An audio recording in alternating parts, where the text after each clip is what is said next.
Well, this is another great houseplant, and by looking at it you can tell that it's named very appropriately. This is called string of hearts, and if we take a look here, you basically see a string full of hearts with these heart-shaped leaves. Now this is a great houseplant. It has a wonderful cascading habit. It's great for a hanging basket or a pot that you might want to set up on your mantel and have these lovely long strings of hearts just cascading down.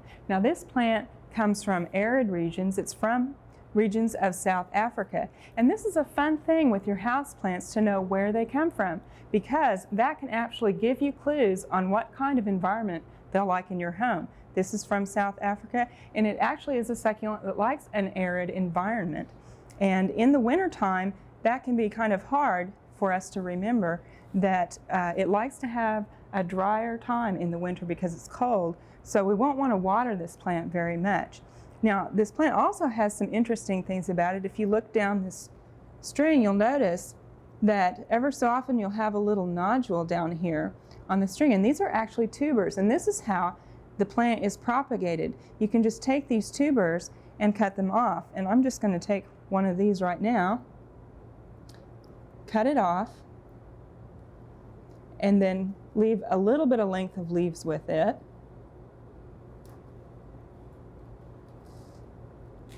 And bring this on over here. Oops, I got it tangled up there. So, and I'll go ahead and plant this later. Now I want to show you up here how this plant actually grows. You'll see we've got a large tuber, and then we have our vine coming out here, and this is basically how this plant grows. And you can notice around here that we've got several of these smaller tubers around, and this is how you can propagate this, by just gently removing these tubers, which sometimes have roots present. You can see here we've got a root on this one, and we'll just gently tease this up out of the pot here.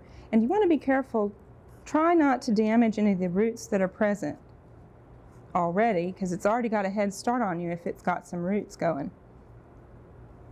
So there we go.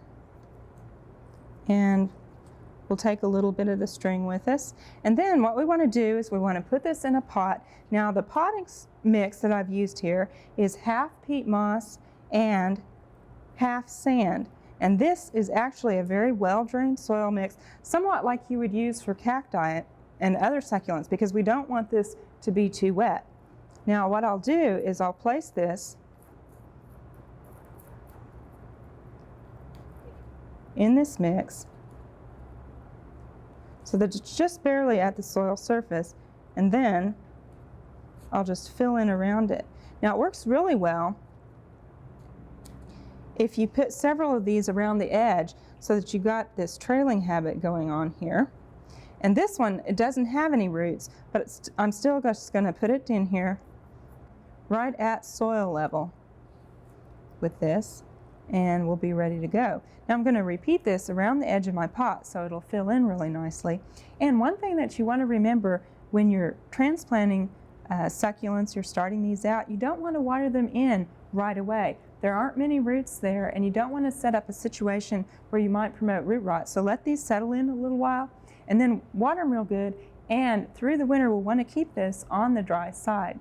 You want to set this in a place where it gets about 4 hours of sun a day or more if you can, and also where it's not going to get below about 55 degrees, because this is a plant that likes a warmer environment.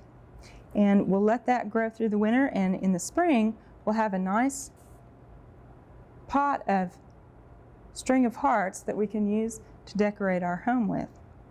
Well, since it is winter, that puts us in the mind of eating chili, and Barbara is going to show us some added benefits to putting tomatoes in your chili. We hope you've enjoyed this classic from the Oklahoma Gardening Vault. Remember, even though these tips and techniques are timeless, there's always something new to learn in the world of gardening. By subscribing to both Oklahoma Gardening and OK Gardening Classics, you'll have access to a wealth of gardening knowledge, both classic and contemporary.